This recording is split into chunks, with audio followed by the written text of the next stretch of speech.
Êxodo. Êxodo 33, do verso 12 ao verso 20. Ao verso 20.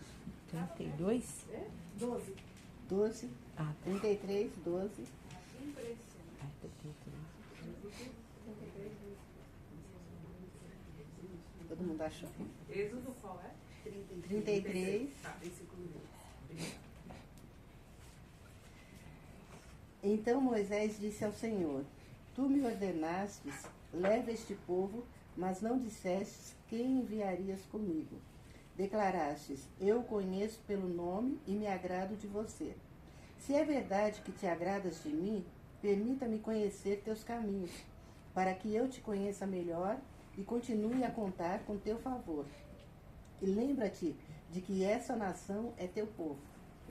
O Senhor respondeu: Acompanharei você pessoalmente e lhe darei descanso.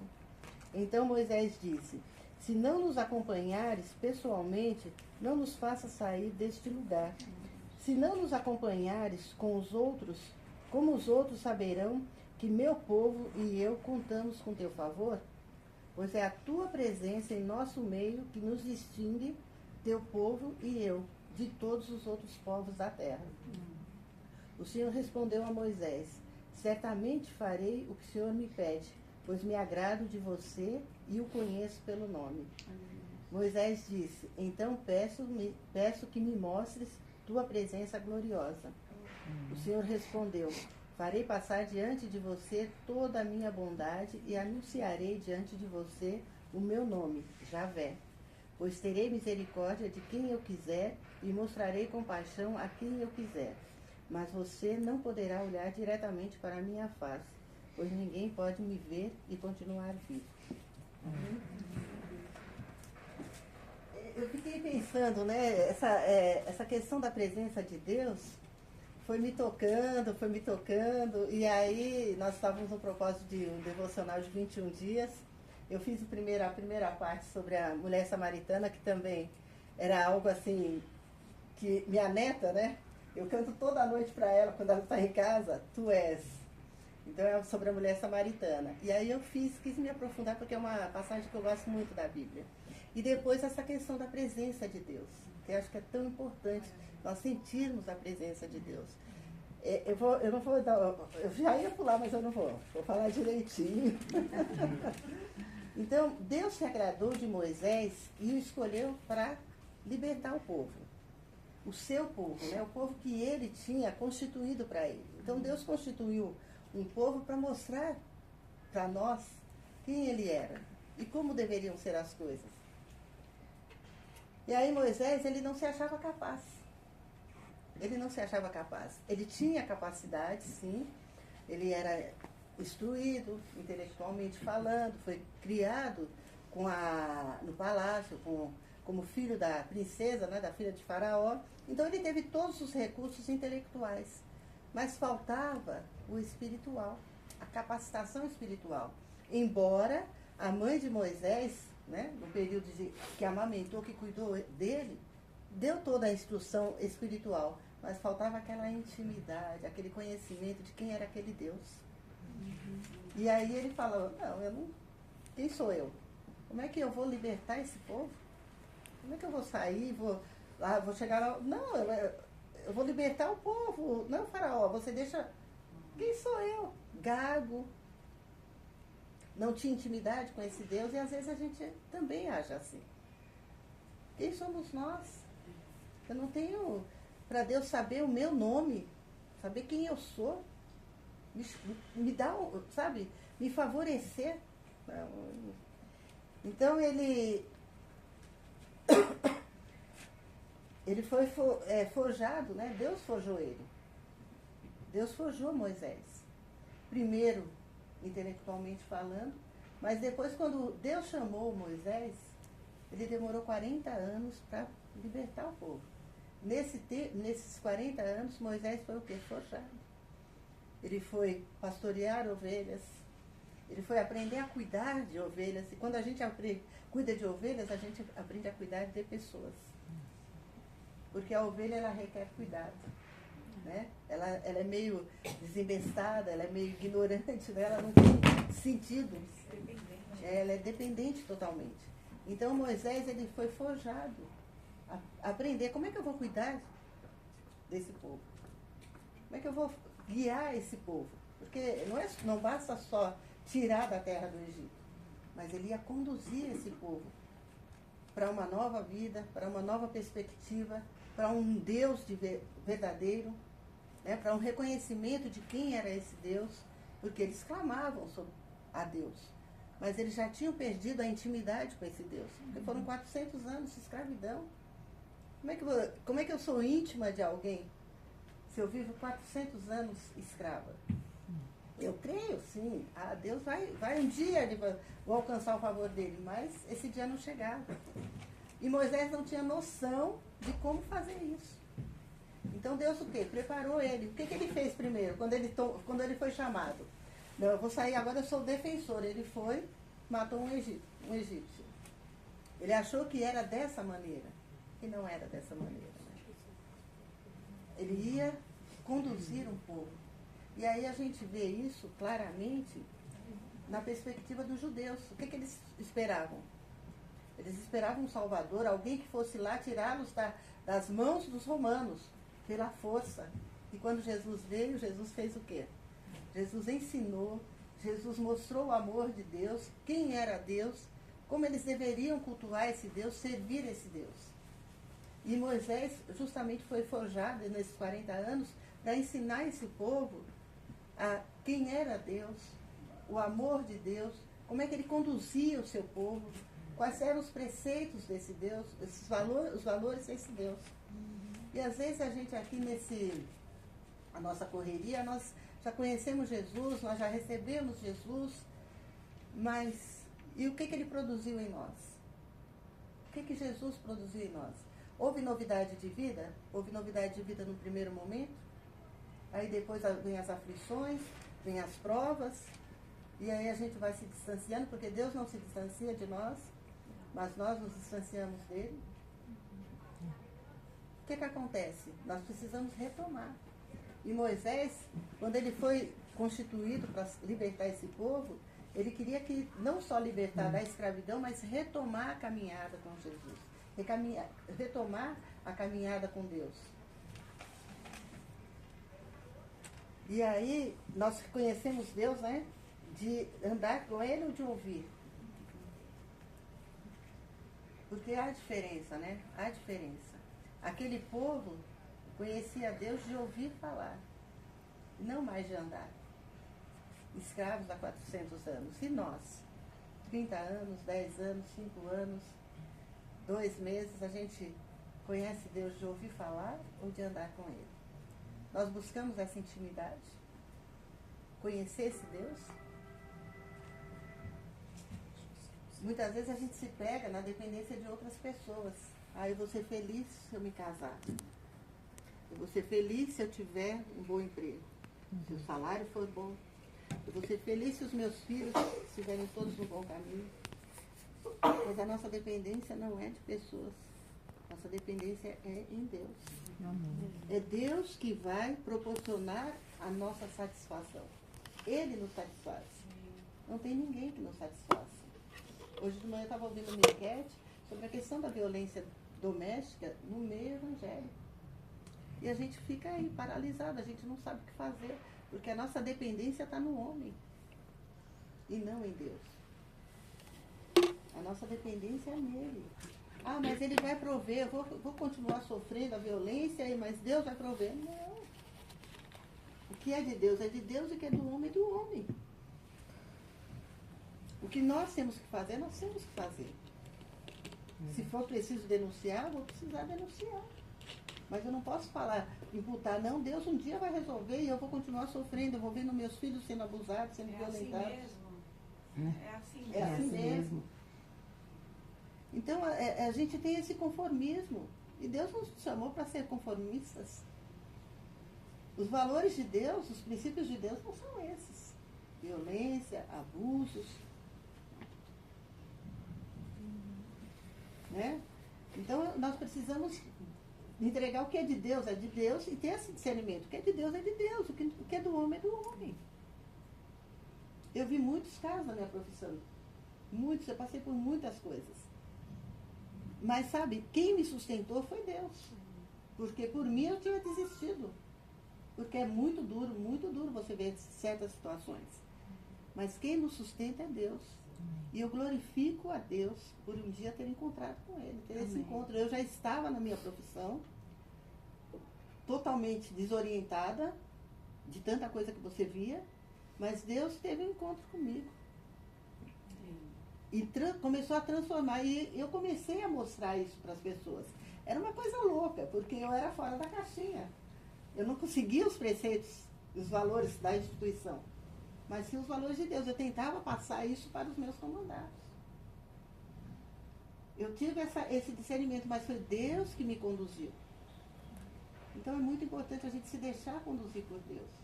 E buscar essa intimidade. Você foi resgatada antes. Fui resgatada antes. Moisés, ele conhecia, ele tinha anseio de conhecer Deus. Ele queria conhecer Deus. Porque ele ouviu falar quando era criança, depois ele foi chamado, mas ele não conhecia verdadeiramente aquele Deus, não tinha aquela intimidade. Então ele ansiava, ele falou, se você não for, se o Senhor não for comigo, eu não vou. Se o Senhor não estiver conosco, nós não faremos nada, nós não iremos a lugar nenhum. Olha a total dependência de Moisés. É isso que nós temos que fazer. Se o Senhor não estiver comigo, Deus, eu não farei nada. Nenhuma decisão eu vou tomar se o Senhor não estiver comigo. Se o Senhor não falar comigo no meu coração. Nós temos que estar, toda a nossa vida tem que estar norteada a isso. Se Deus não falar conosco, e Ele fala conosco. Ele não vai usar um profeta, Ele usa, mas Ele fala conosco pessoalmente. Agora nós precisamos estar com os ouvidos abertos para ouvir a voz de Deus. Samuel, ele não conhecia a voz de Deus. Aí ele falou assim, na terceira vez ele falou assim, olha, quando ele falar, se eu ouvir a voz, fala, eis-me aqui, Senhor. E é isso. Eis-me aqui, Senhor. De que maneira Deus fala conosco? Através da palavra. O Espírito de Deus que habita em nós fala conosco. Então é importante a gente ouvir a voz de Deus. Tem provas, tem tribulações, tem dias que você não acha que não vai conseguir. Eu estava assim, exausta, passando por um período dificílimo, e isso há pouco tempo, há uma semana, que Deus me renovou. Deus me deu um renovo que eu não acredito, gente. Eu não acredito. Mas eu busquei isso. Eu fui buscar. Eu falei, Senhor, eu não aguento mais. Eu estou no meu limite. E Deus me renovou. A luta passou? Não. Continua tudo igual. Mas eu estou renovada. É algo inexplicável, que só Deus explica. Então era essa intimidade que Moisés buscou de Deus. Senhor, esteja comigo, esteja com o seu povo. Nós queremos ser diferentes. Como é que as pessoas vão falar, não, esse povo aí é diferente, se o Senhor não estiver comigo e conosco. É a presença de Deus em nossa vida que nos faz diferentes do povo, dos outros povos, que seguem outras religiões, que não conhecem esse Deus. É a presença de Deus na nossa vida. Então nós temos que pedir, Senhor, eu quero a tua presença, eu quero sentir a tua glória. Eu quero sentir a tua presença. Moisés não podia olhar mais. Não podia olhar, né, naquela ocasião, porque morreria. Hoje nós não morreremos. A presença de Deus não nos mata. Ela nos vivifica. Aleluia. Ela nos transforma. Por que ela não nos mata mais? Porque Jesus já morreu por nós, pelos nossos pecados. Porque Moisés era pecador, como nós somos. Então, naquela época, Jesus ainda não tinha encarnado, não tinha morrido por nós. Então, ele não podia olhar a glória de Deus. Mas ele sentiu. E nós podemos hoje não só sentir, mas nós podemos ver a glória de Deus. Amém. Podemos ver a glória de Deus na nossa vida. Porque Jesus pagou o preço.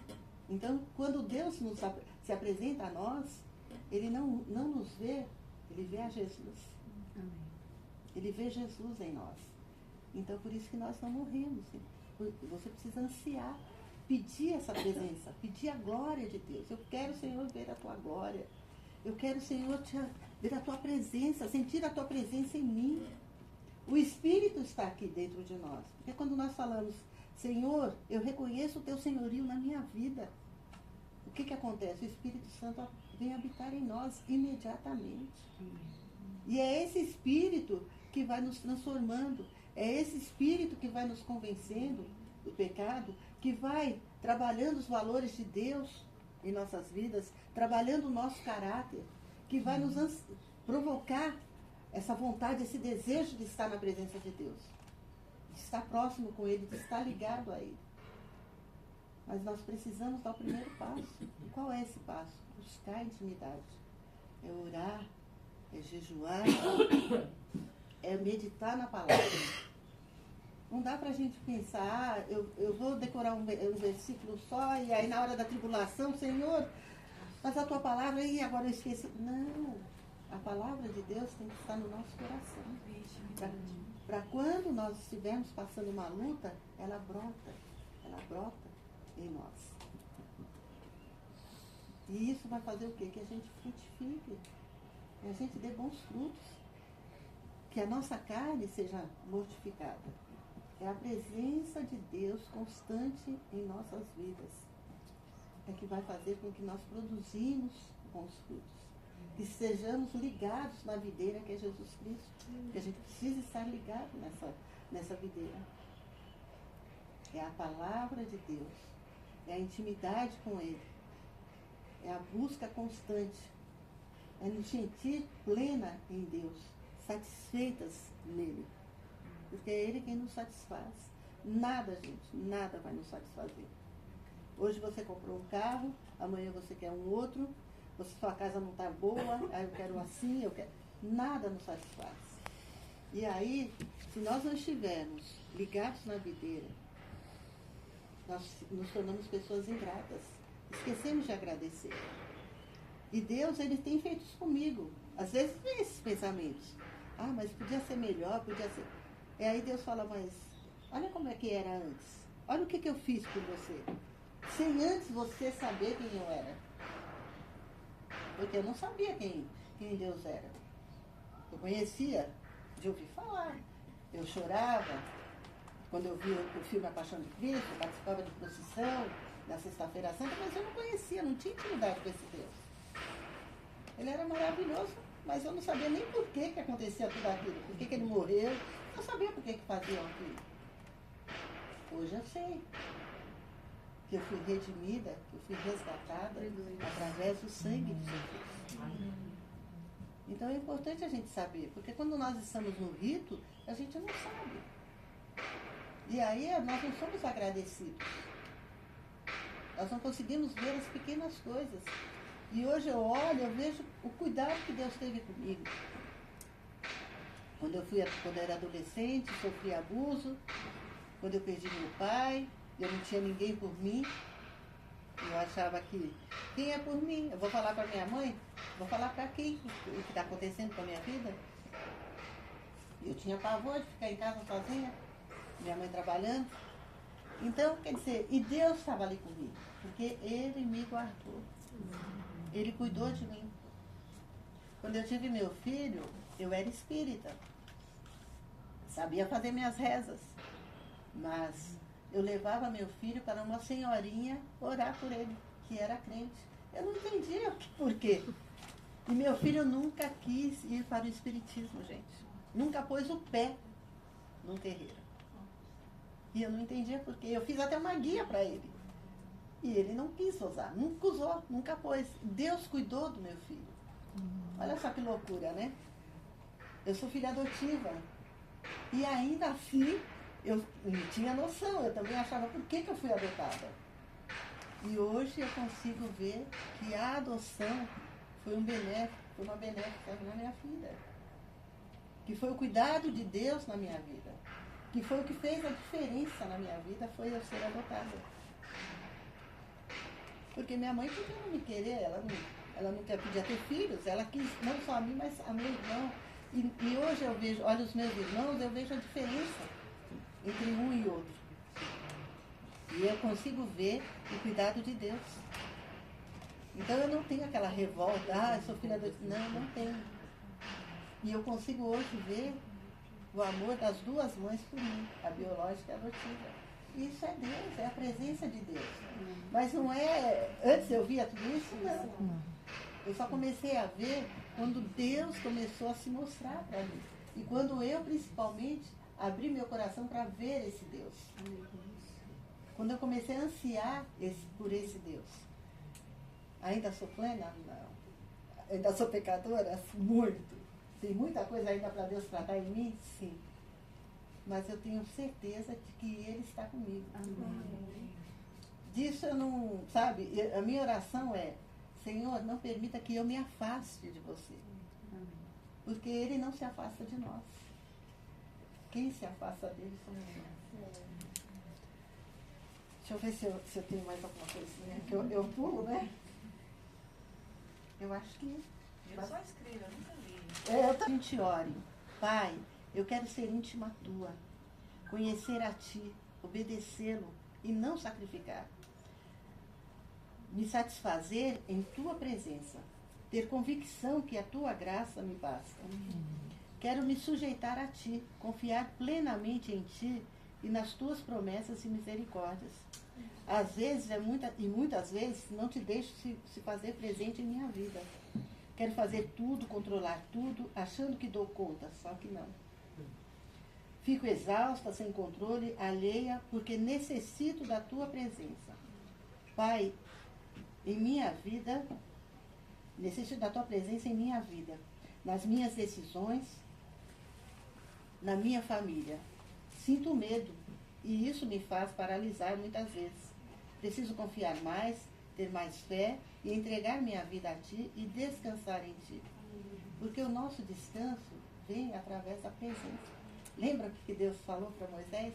Que ele estaria com ele e que ele iria descansar?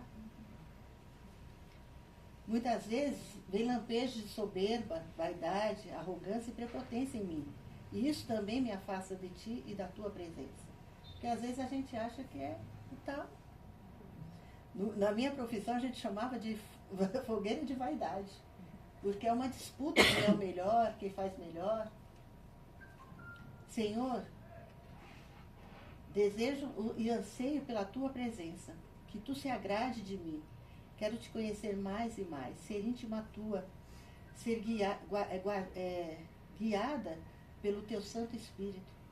Quero mortificar a minha carne, que deseja aquilo que não te agrada. Quero pertencer a ti, Jesus, minha videira, para que eu não morra ou sucumba a concupiscências da carne, mas para frutificar, crescer em estatura, propagar o teu evangelho. Minha alma anseia por ti, Senhor, Deus meu Pai e Salvador. Não me deixe, não permita que eu te deixe e me afaste de ti. Se o Senhor não for comigo e estiver comigo, nada sou e nada farei. É isso, gente. Eu acho que é a presença de Deus na nossa vida. Amém.